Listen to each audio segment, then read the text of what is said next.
Please ask the first question. Welcome to the Gary Hart fan club. Is it time for that again? Yeah. So gonna go right to the questions. Just right to the questions. Yeah. So Trent. Reznor. Dude, you gotta quit with the squeaking. Okay, I'll quit with the squeaking. Sorry, it's driving me Put nuts. some personality into this. He says, love your shoots here, but the sound needs to be better. Gary's son with the black hair, his voice is not coming over distinctively. So, Which one would that be? Would that yeah, be I mean, I guess because yeah. Well, I tend to be a little animated when I talk, and to be honest, and after 25 years in the radio business and also working for the fine network that is Sirius XM NFL Channel 88, covering the Dallas Cowboys, I sometimes move my head around a lot, so I tend to be a little animated. So we think we got it fixed. We have it sitting on the top of a Yeti. Just for you, sir. Not the Yeti as what my uncle Kevin Sullivan created, but an actual cup. I guess, but I have dark hair too, but maybe it's going. My hair is not near as dark as you would think it is. It's more sort of like Tracy Guns once you get up real close. It's kind of like a little bit lighter. Okay, so thank you, sir. Here's a question. MCRUE78. Mm-hmm. Didn't Gary manage Chris Adams and Gino Hernandez? Yes. Okay. Gino from 78 to about 80. Okay. And then Chris in 84, and then he paired them together. So he's simultaneously managing. I mean, kind of, sort of. I mean, but he was more focused on Chris at that point because Gino already really knew what to do. And so did Chris for that matter. But Chris knew good direction when he heard it, and he just would listen. Yeah. But he was not stupid. Yeah. Most versatile, most unique guy Dad ever had. Daniel Moore, world class, would have stayed the best if not for Ken Mantell. Well,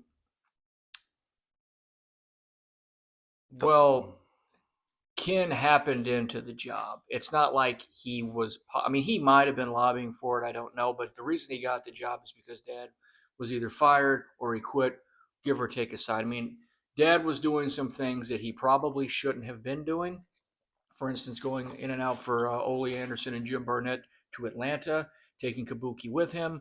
Fritz happened to be also running shows those nights too. And Fritz kept asking Dad, would you please stop going out, taking other dates for other offices? I need you to book my car. Did he confront him on that? Of course, he told him, I don't want you in Atlanta. Like, remember the night that Piper, remember Dad went on TV, had the Indian head ring, and showed it to Roddy and said, when the great Kabuki sees this, just show it to him, and he'll know that where the power lies. Whoever holds this ring controls it.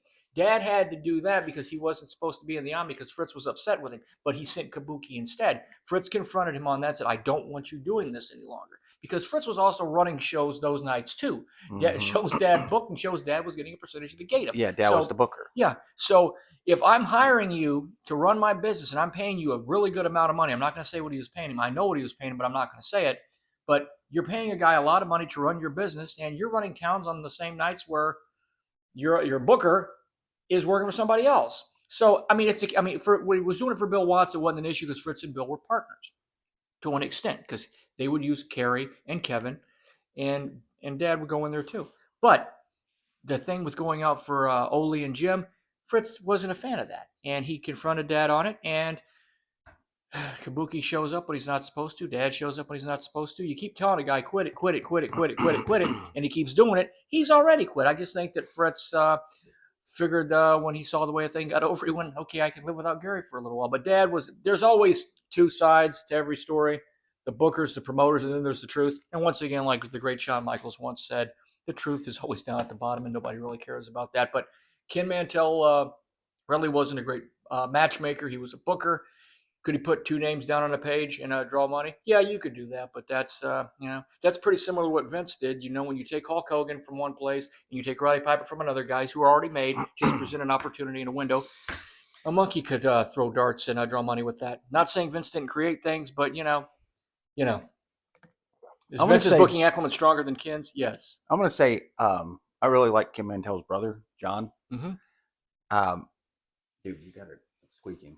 I was doing that, so that was giving John the office. That's a shout out to John Mantell. I don't think. I think what happened to world class is going to be inevitable. I just with all the tragedy and just the way the business was going with cable television. Uh, maybe if David Von Erich would have been around, I don't know, but um, I like John Mantell, so I'm not going to say anything bad Well, about him. television changed a lot of that because right now the way wrestling is now is never the way it was meant to be. Because now it's sort of We're going to get some comments. like a rock and roll concert where they'll come through every 2 years. Like now, you may hit Dallas every 6 months, you may hit Baltimore every six. The people are more involved in the angle and the program when they get to see you on a regular basis. It's Right. like you just got back from the Cowboy game. Yeah, they're going to have a stronger fan base here. Now, if there was for some reason a change of venue for the Minnesota Vikings and the Green Bay Packers, and they said, okay, due to snow, we're going to put the game at the Cowboy Stadium. If they kept doing that, there probably wouldn't be that big of a crowd. The people wouldn't care as much because it's not the local team. Yeah. So pretty much when you get to see the guys every week or at least a couple times a month, you're more invested emotionally in the program. So that's my opinion. Where I mean, wrestling you have to deal with, but then it's harder now when you have on a national level. You have to have guys that can play to a national audience. You know what I'm saying? Yeah, I wonder what like fans think. I wonder if they think that wrestling was made for you know, smaller venues, 5,000, 10,000, on a big show 20,000, or if it was meant to be locally, or if they think that it was meant to be national, Well, it was world. big. It was seemed like it was bigger and more popular when it was that way. I mean, man, I mean, basically now they've taken the powers that be who are involved now. They took something that about 30 million people used to really like, and now no one will pay to see live. So, thank you. So Lazman, Lazman, says, I got another question for you guys. Did you really book Wild West Yes, Wrestling for your dad when yes, it was included in his duties when Fritz let Kim Mantel back in? yes, I'd love to hear your opinion on it, and Kim Mantel in particular. That's you kind of. yes. We I did book like John Wild West. Mantel, his brother, and I never knew Kim Mantel. I don't know. Yes, we booked it. Oh yeah, so did we book Wild West? Yeah, I we have booked no memory of that. The thing I can't if because Dad was laughing at it. He didn't want to do it. right. I mean, he came in. He goes, "Well, I got to book Wild West." And we are like, really, that show? Because it was on Channel 39 for like 30 minutes Mm-hmm. on a Saturday night, It was like a I think half-hour 6 o'clock. show. Yeah. I mean, how much longer of that show could you take? But so Dad came home and he went, hey, I got to book Wild West now because because Ken's back involved. And he goes, you boys want to book Wild West for me? We're like, yeah, sure. All I really remember about the show was we used Bill Irwin because we always liked him, John Tatum, I think Jack Victory, Solomon Grundy, and there was a couple other guys. I would have used Iceman. We'll use him in world class, brother. Oh, okay.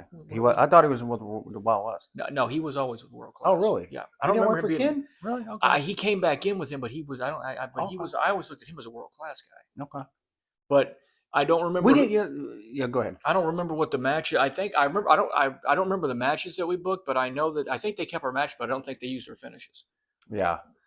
And yeah, that's a true story. We did book it. I just don't remember what it was. I just remember the names of the guys we used.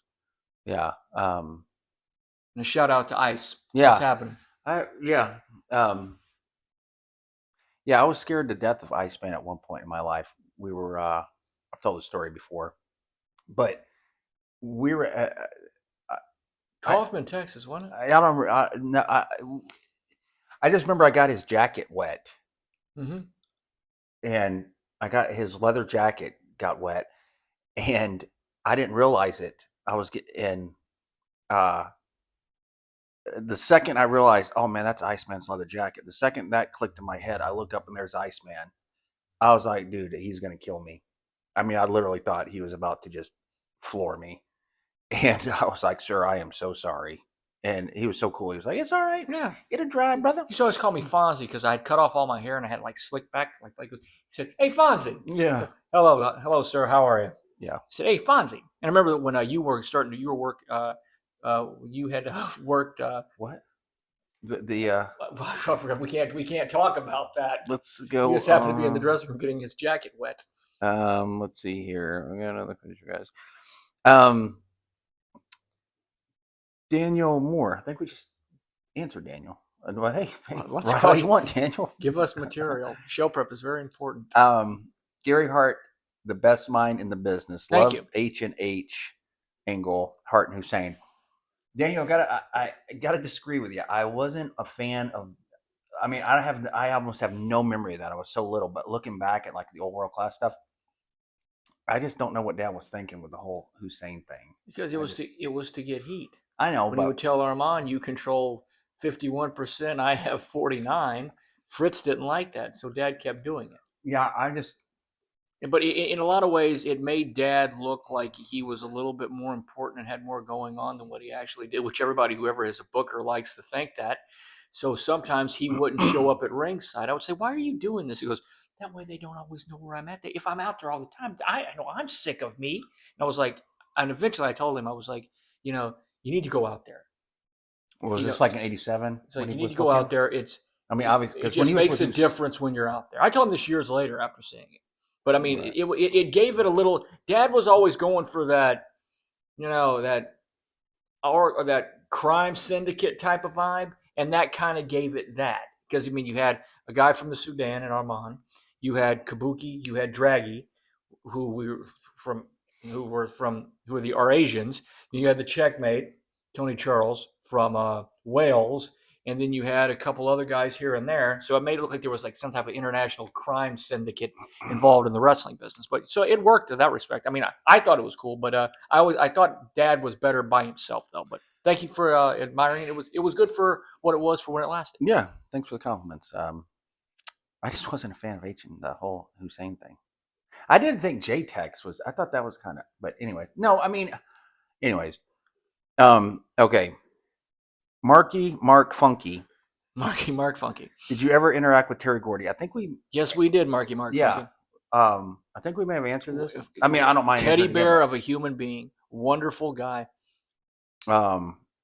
Yeah, I just remember shooting fireworks off with him one 4th of July, and Grabbing a 3 count on him in Texas Stadium. yeah, and then yeah, we were just in the dressing He- room, and it was, I think it was Texas Stadium '85. yeah, 84, 85, somewhere in there. Yeah, we were in that little room that they would go over the finish in. Mm-hmm. Used to be an old coach's office at when the Cowboys were still playing there. Yeah, you knew when they went in that room, like they were going to the finish, and I was like, okay, if Kerry Von Erich and the One Man Gang don't like each other, why are they going in the room together?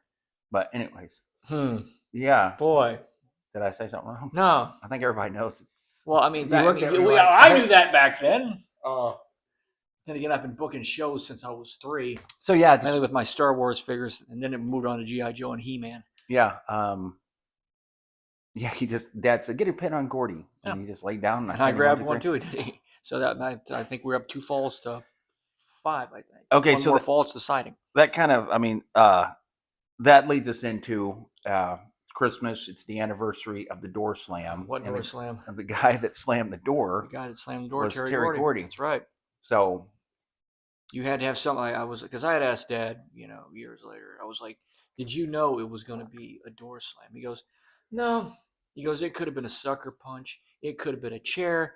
But by the time we get to a cage, we're thinking, okay, well, slam a door." And I said, and I doubt very seriously that was the first time in the history of wrestling that somebody had been hit with a cage door. Right. I mean, let's think about this. The Sheik, Uncle Marky, Abdullah, Brody, Eddie Graham. I'm sure a door had been used to knock a guy down. And a lot of people were confused. That wasn't the finish. The match ended in a DQ. They threw it out. I know, but they stopped it. But yeah, but as far as that went, that thing just fell together. It's not like now where they'll sit down with 30 of them saying, well, let's do this and this and this and this. Dad used the old Bill Watts method. Christmas, work backwards. This is Texas Stadium. It started with Harley and Kerry. Kerry beats Harley to get the shot at the belt. Kerry's having knee surgery. We take advantage of that. So we say, Song messed his leg up in Oklahoma City. There's a bounty out for a check. Kabuki. People don't know who Song is. Yeah, if they've ever watched that, saying Song. Yeah. So then you just work your way backwards. Okay, what could happen? The Von Erichs, because they found out that there was a bounty on him, we don't like that. So what are we going to do? We'll give them a few stipulations, put it in the cage. You get to pick whatever referee they want. We're going to have a gatekeeper for the cage. I mean, if you can't come up with something like that. But yeah, that was yeah, he was the guy that slammed the door. Yeah, that was Terry. What would have happened like if he would have like? I mean, that was a huge pivotal moment. Like that's what turned the Freebirds heel. Yeah. Yeah. You're like, what happened if he would have like forgot? Right. Like he's supposed to, or he would He have thrown forgot up. when he was out there. Like, I don't think that was going to happen. It's like Dad always said, you don't send guys out there to do something unless you know that they're capable. yeah. No, I know. I was just saying though, like if he would have Oh yeah, that tripped walking over there. that might have. What if Kerry decided I'm not going to sell it? Then we'd really have some. Yeah. So that's all the questions we got this week. Send us your questions so we can answer. Merry Christmas. But one last thing, just on a side note, wore a Santa hat. I want to know: does anybody else feel that? How did I come across it the other day? I think the WWF put it up on their YouTube, or the WWE put it up on their YouTube feed. Royal Rumble 1994. Mm-hmm. Does anybody else feel like they got cheated out of not seeing a 1994 Shawn Michaels Lex Luger feud? I have a theory why they may not have done it. How about a Shawn Michaels Randy Savage, which was pitched? I know that. I have got a theory that was pitched. That would have been radical too. But Shawn Michaels, Lex Luger. Lex Luger. Hmm. The only thing I think, the reason why they wouldn't have, yeah. So, anyways, I think that's good. That's good booking acclimate there. That's good. I like it. I think I'll book it in my mind. I think the only reason why they may not, and this is probably, I'm like getting tired, but I'm getting sleepy. The reason why they may not have done it, and I everything I've ever heard about Lex Luger, he just would have put him over all the time. Of course. Do you think maybe they didn't want to do it because Luger coming from Atlanta, because obviously the Shawn Michaels, they were building him to be, one of their main dudes. He was one of their main. Do you think they didn't want to? Maybe they just never thought of booking it or wanted to book possible. it. But do you think they didn't want Shawn to lose to Luger because Luger represented WCW? No. And they didn't. No, I don't know. No, because they gave Lex a pretty strong push when he first, That's true, yeah. when they had to do the thing with Yokozuna. I don't understand why they decided he shouldn't get the belt in '93. Obviously, something happened. And I think Shawn and Lex would have been tremendous. I don't think Shawn would have had a problem putting him over, and I don't think Lex would have had a problem putting Shawn over. I think that could have been magic. That could have been really good. Yeah. All right. Merry Christmas.